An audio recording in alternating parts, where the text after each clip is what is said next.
शाम ढल रही थी। बेचारी अम्मा घने पेड़ के साए में टेक लगाए बैठी थी। आंसू थमने का नाम नहीं ले रहे थे और सीना हिचकियों से हिल रहा था। जख्मी हाथ पर पट्टी बंधी थी जहां हड्डी टूट गई थी और दिल अपनी ही औलाद के जख्मों से चूर था। वही औलाद जिनके लिए उसने सालों तक दूसरों के घरों में झाड़ू पोछा किया, बर्तन धोए, मजदूरी करके उन्हें पाला पोसा, और आज वही औलाद उसे मार पीट कर और धक्के देकर घर से निकाल चुकी थी। जुल्म इतना कि उनके हाथ की हड्डी तक तोड़ डाली। अम्मा दर्द से कराह रही थीं। अकेली और बेबस उस पेड़ के नीचे बैठी थीं कि तभी अचानक झाड़ियों के पीछे से किसी जानवर की कराह सुनाई दी। अम्मा चौकन्नी हो गईं। उसने कांपते हाथों से लाठी उठाई और सहमते कदमों से आगे बढ़ी। देखा तो एक शेरनी जख्मी हालत में पड़ी थी, जिस्म पर ताज़ा घाव और आंखों में बेबसी। उसने अभी अभी एक नन्हे बच्चे को जन्म दिया था। तकलीफ इतनी थी कि चंद सांसों के बाद उसने दम तोड़ दिया। ये मंजर देखकर हलीमा बीबी का दिल पिघल गया। वो डरते डरते आगे बढ़ी और उस मासूम शेर के बच्चे को गोद में उठा लिया, सीने से लगाया और नम आंखों से बोली, तुम भी मेरी तरह तन्हा हो गए हो, घबराओ मत, मैं तुम्हारा ख्याल रखूंगी। लाठी के सहारे अम्मा नदी किनारे पहुंची, खुद पानी पिया और बच्चे को भी पिलाया। भूख की शिद्दत दोनों के चेहरे पर साफ झलक रही थी, मगर हौसला अब भी जिंदा था। चलते चलते वो जंगल की गहराई में पहुंची तो कुछ देर बाद एक छोटी साधारण सी झोपड़ी नजर आई। जंगल के बीच ये झोपड़ी देखकर वो चौंक गईं। धीरे से दरवाजे पर दस्तक दी। चंद लम्हों बाद एक अल्लाह वाले बुजुर्ग बाहर आए। उनके चेहरे पर इबादत का नूर झलक रहा था। उन्होंने नरमी से पूछा, कौन हो बीबी, क्या मदद चाहिए तुम्हें? हलीमा बीबी ने थकी हुई आवाज में कहा, मैं तन्हा हूं, मेरा कोई नहीं रहा। ये शेर का बच्चा भी अकेला है, हमें पनाह चाहिए। बुजुर्ग ने मुस्कुराकर कहा, अल्लाह के घर में कोई तन्हा नहीं होता, अंदर आ जाओ। झोपड़ी में दाखिल होकर अम्मा बैठ गईं। कुछ देर बाद बुजुर्ग एक प्याला दूध लाए। हलीमा बीबी में आधा दूध खुद पिया और आधा बच्चे को पिला दिया और आंखें बंद करके दिल से शुक्र अदा किया। बुजुर्ग पास बैठे और हमदर्दी से पूछने लगे, बीवी, ये हाथ कैसे टूटा? तुम यहाँ जंगल में क्यों भटक रही हो? इतना सुनते ही हलीमा बीवी की आंखों से आंसू बह निकले। वो बोली, मेरे साथ जुल्म हुआ है और ये जुल्म किसी अजनबी ने नहीं, मेरी अपनी औलाद ने किया है। बुजुर्ग का चेहरा सहानुभूति यानी सिंपथी से भर गया। बताओ बीबी, तुम्हारी कहानी क्या है? उसने कहना शुरू किया, मेरा नाम हलीमा है। शादी को 15 बरस हुए थे, मगर मेरी गोद खाली रही। मेरा शौहर मुझे बेहद चाहता था। हम दोनों की जिंदगी खुशहाल थी, मगर औलाद की कमी हमें हर पल चुभती रही। औलाद की तलाश में हमने हकीमों, दवाइयों से लेकर दुआओं तक सब कुछ आजमा लिया, लेकिन किस्मत खामोश रही। फिर एक दिन अचानक उसे दिल का दौरा पड़ा और वो मुझे अकेला छोड़कर चला गया। मेरी जिंदगी जैसे बिखर गई। एक रोज मैं भैंसों के लिए घास काटने खेतों की तरफ गई। उस दिन मैं निस्बतन सुनसान जगह पर पहुंची थी कि अचानक झाड़ियों के पीछे से किसी बच्चे के रोने की आवाज आई। मैं चौंक कर आगे बढ़ी। झाड़ियों के बीच 2 नन्हे मासूम बच्चे पड़े थे, एक लड़का और एक लड़की। दोनों जोर जोर से रो रहे थे। ये मंजर देखकर मेरा दिल कांप गया। मैंने इधर उधर देखा, आवाज लगाई, मगर पूरा खेत सुनसान था। कोई इंसान वहां नजर नहीं आया। मैंने दोनों बच्चों को गोद में उठा लिया। मेरे दिल में ममता की लहर दौड़ गई। घर लौटकर मैंने भैंसों का दूध निकाला और दोनों को पिलाया। वो भूखे थे, दूध पीते ही चैन से खामोश हो गए और मेरी गोद में सो गए। मेरी आंखों से आंसू बह निकले। लगा जैसे अल्लाह ने मुझे एक नई उम्मीद बख्श दी हो। मैंने दोनों बच्चों को अपनी औलाद की तरह पालना शुरू किया। गांव वाले तरह तरह के ताने कसते, कहते किसके बच्चे उठा लाई हो, लेकिन मैंने सबको साफ कह दिया कि ये मेरे ही बच्चे हैं। कोई ये ना कहे कि ये मुझे मिले थे। मैंने उनकी परवरिश में कभी कमी नहीं आने दी। एक दिन मेरा बेटा जो 5 साल का था शदीद बीमार पड़ गया। मैंने हर मुमकिन इलाज कराया, मगर वो ठीक ना हुआ। किसी ने मशवरा दिया कि शहर के बड़े हकीम के पास ले जाओ, लेकिन उसका इलाज बहुत महंगा था। बेटे की जान बचाने के लिए मैंने अपनी भैंस और आधी जमीन बेच दी। मैंने अपनी हर चीज दांव पर लगा दी। इलाज के बाद मैंने दोनों बच्चों का स्कूल में दाखिला कराया। वो पढ़ने जाते और मैं दिन रात उनकी तरक्की की दुआएं करती। मैंने उनके लिए अपनी हर खुशी कुर्बान कर दी। जमीन बेचने के बाद आमदनी बहुत कम रह गई तो मैंने गांव के घरों में काम करना शुरू कर दिया। मेहनत मजदूरी करके उनका पेट पालती और उनकी हर ख्वाहिश पूरी करने की कोशिश करती। वक्त गुजरता गया, दोनों बच्चे जवान हो गए और मैं बुढ़ापे की दहलीज पर पहुंच गई। मेरा बेटा डिग्री लेकर शहर में अच्छी नौकरी पा चुका था। जब वो छुट्टियों पर गांव आया तो मेरा दिल खुशी से भर गया। मेरी बेटी भी शहर के कॉलेज से पढ़कर लौटी। दोनों को अपने सामने देखकर लगा जैसे मेरी सारी कुर्बानियां रंग ले आई हैं। लेकिन धीरे धीरे मैंने महसूस किया कि उनका रवैया बदल रहा है। दोनों ज्यादा वक्त मोबाइल फोन में गुजारते, मुझसे बातें भी कम करने लगे। मैं चाहती थी कि वो मेरे पास बैठें, हंसें, बोलें, लेकिन खुद ही चुप हो जाती। सोचती शायद आजकल के बच्चे ऐसे ही होते हैं। एक दिन शहर से मेरी बेटी के लिए रिश्ता आया। वो लोग बार बार दहेज और पैसों की बातें कर रहे थे। मुझे उनकी लालच पसंद ना आई, इसलिए मैंने रिश्ता ठुकरा दिया। ये सुनते ही मेरी बेटी गुस्से से चीख पड़ी, अम्मा आपको कुछ समझ नहीं आती, ये कितना अच्छा रिश्ता था। मैं उस लड़के से मोहब्बत करती हूं और आपने इनकार कर दिया। मैंने समझाने की कोशिश की, बेटी वो लोग अच्छे नहीं थे, कल को तुम्हें सताएंगे तो क्या होगा, और इतना दहेज मैं कहां से लाऊंगी। लेकिन मेरी बेटी ने एक ना सुनी और गुस्से में घर छोड़कर चली गई। उसके रवैये से मेरा दिल टूट गया। कुछ दिन बाद मेरा बेटा हिचकिचाते हुए बोला, अम्मा ऑफिस में एक लड़की आती है, मैं उससे मोहब्बत करता हूं और शादी करना चाहता हूं, मगर उनकी शर्त है कि मैं उनके घर ही रहूं, शायद मैं गांव वापस ना आ सकूं। मैंने नम आंखों से बेटे की तरफ देखा और कहा, बेटा ऐसा मत करो, मुझे छोड़कर मत जाओ, मैं यहां अकेली कैसे रहूंगी। उसने नजरें झुका लीं और धीरे से बोला, अम्मा आपके पास निम्रा तो है ना। मैंने थकी हुई आवाज में कहा, निम्रा और मैं दोनों अकेली औरतें हैं, ऐसे में हमारा गुजारा कैसे होगा। मेरा बेटा चुप हो गया, टालता रहा और फिर शहर लौट गया। कई महीने गुजर गए। जब वो लौटा तो उसके साथ उसकी बीवी भी थी। ये मंजर देखकर मेरा दिल जैसे टूट गया। मैंने बेटे की शादी के लिए कितने सपने संजोए थे। खैर, आते ही उसने सीधा कहा, हमने शादी कर ली है। मैं सकते में आ गई, मुझे बताया तक नहीं।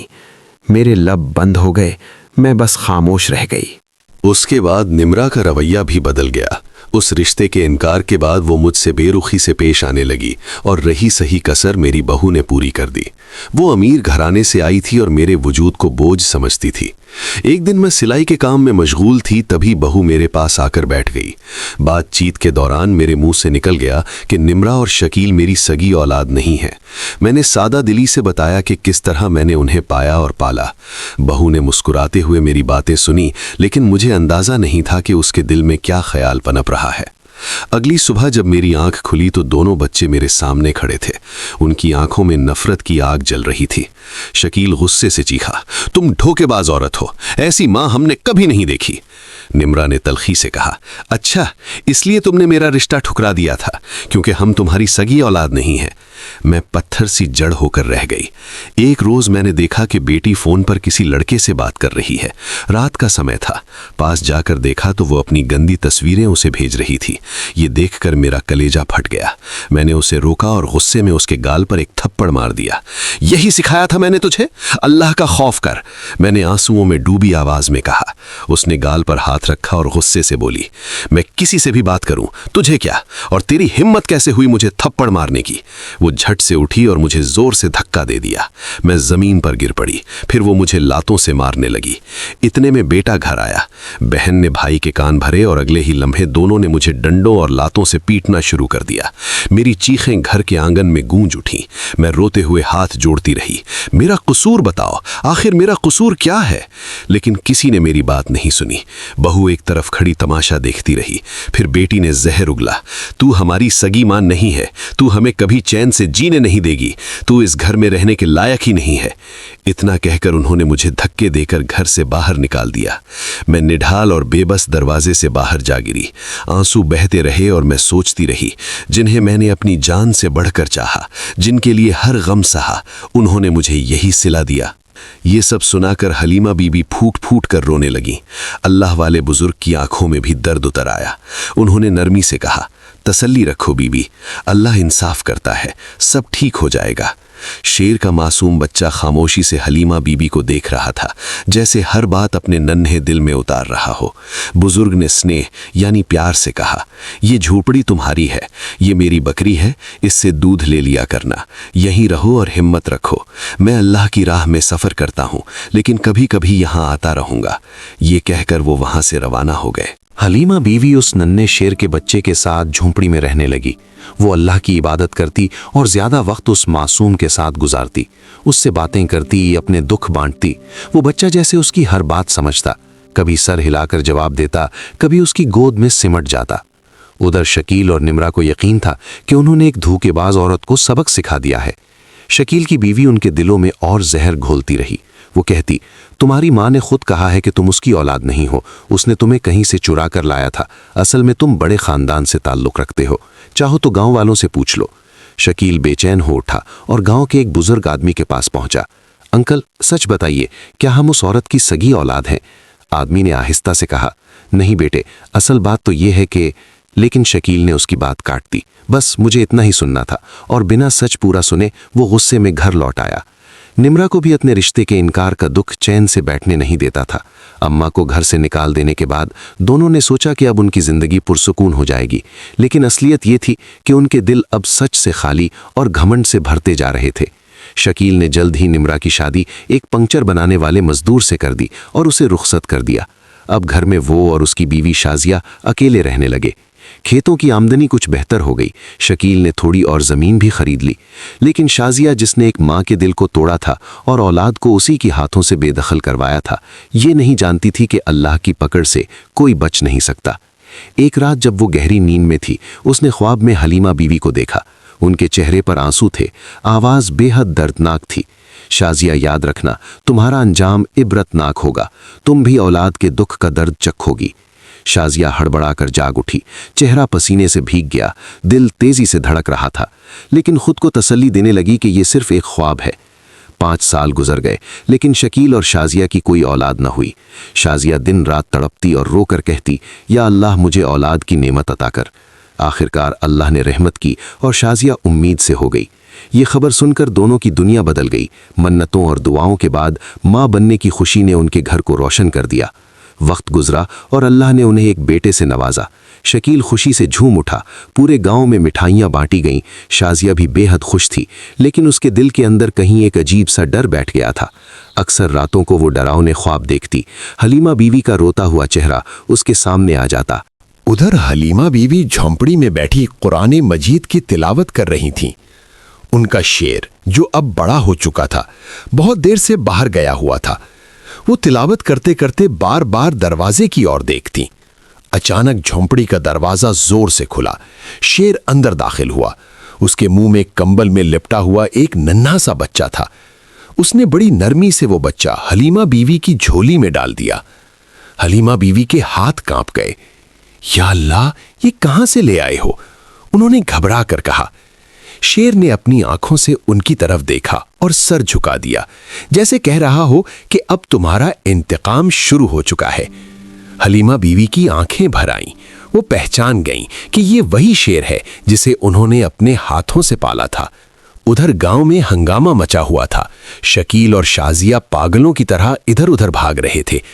असल में वो अपने बीमार बच्चे को हकीम के पास ले जा रहे थे कि अचानक जंगल के रास्ते में एक शेर ने हमला कर दिया और बच्चे को उठा कर ले गया। खबर पूरे गांव में फैल गई। लोग अफसोस करने लगे, ये मां के साथ किए गए जुल्म की सजा मिली है। शकील चीखा, किस माँ की बात कर रहे हो? वो औरत जिसने हमें अगवा किया था। तभी एक बुजुर्ग औरत आगे बढ़ी। बेटे, वो औरत जिसने तुम्हें अपना खून पसीना बहाकर पाला, जवान किया, तुमने उसी माँ को घर से निकाल दिया। हकीकत यह है कि तुम दोनों को किसी ने खेतों में मरने के लिए छोड़ दिया था, लेकिन हलीमा बीवी ने तुम्हें उठाकर अपनी औलाद से भी ज्यादा मोहब्बत से पाला, और तुम जैसे नाशुक्रे बेटों के लिए यही सजा काबिले इबरत है। ये सुनकर शकील का चेहरा सफेद पड़ गया। उसे सब याद आने लगा कि कैसे माँ ने उसके लिए अपनी भैंस तक बेचती थी। शकील और शाजिया पागलों की तरह जंगल की तरफ भागे। उधर झोपड़ी में हलीमा बीवी उस मासूम को सीने से लगाए बैठी थीं। उन्होंने कांपते होठों से कहा, या अल्लाह तू गवाह है, मैंने इन बच्चों को औलाद समझकर पाला, मगर उन्होंने मुझे ठुकरा दिया। अब इस मासूम के मुकद्दर का फैसला तेरे हाथ में है। अगली सुबह गांव वाले झोपड़ी तक पहुंचे। दरवाजे के सामने शेर खड़ा था। शकील ने रोते हुए पुकारा, अम्मा, अम्मा, दरवाजा खोल दीजिए। शेर ने जोर से धाड़ लगाई, जैसे कह रहा हो पास मत आना। शकील ने गिड़गिड़ाकर कहा, अम्मा, दरवाजा खोल दीजिए, वरना ये शेर हमें मार डालेगा। अंदर से हलीमा बीवी की थकी हुई आवाज आई, अम्मा नहीं, मुझे अम्मा कहने का हक तुम दोनों ने खो दिया। शकील फूट फूट कर रोने लगा। अम्मा, मुझे माफ कर दीजिए, मैंने आपकी मोहब्बत को धोखा समझा। मुझे एक बार अपना बेटा मान लीजिए, वरना मैं जीते जी मर जाऊंगा। हलीमा बीवी का दिल पिघल गया। उन्होंने दरवाजा खोला। शकील उनके कदमों में गिर पड़ा और शाजिया बच्चे के लिए हाथ फैलाने लगी। हलीमा बीवी ने बच्चा शाजिया की गोद में रखा और कहा, याद रखो, माँ कभी सगी या सौतेली नहीं होती। माँ तो माँ ही होती है।